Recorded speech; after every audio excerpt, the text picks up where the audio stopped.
You're watching PLZ Soccer. This is your English football bulletin.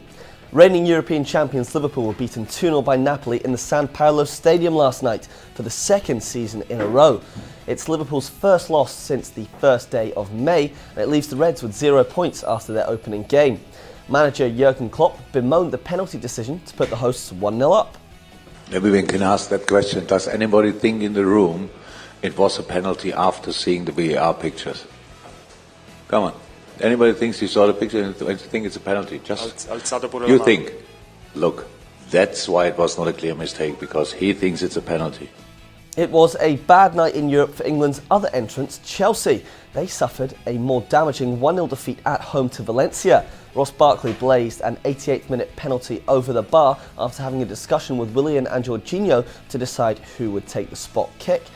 Blues boss Frank Lampard brushed off the penalty concerns, but it leaves him with a difficult task to now get out of the group.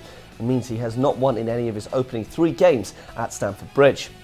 Chelsea star Mason Mount will continue to be assessed over the next 48 hours after he suffered an ankle injury that forced him to come off during the game. Moving on to tonight's fixtures, last year's losing finalists Tottenham Hotspur are taking part in the early kick-off against Olympiakos in Greece.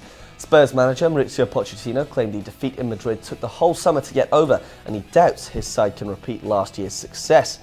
Kick-off is at 5:55. And finally, Manchester City begin their quest to lift Europe's Premier competition as favourites for the first ever time. They're in Ukraine tonight to face Shakhtar Donetsk. City boss Pep Guardiola was tense during his pre-match press conference, perhaps because he only has one centre-back, Nicolas Otamendi, fit for tonight's game. John Stones is ruled out for 5 weeks after suffering a muscle injury in training, while Aymeric Laporte will miss 6 months. But Guardiola said Fernandinho is an able deputy. Thanks for watching this afternoon, and make sure if you want to see other bulletins you do so on YouTube, Facebook or plzsoccer.com.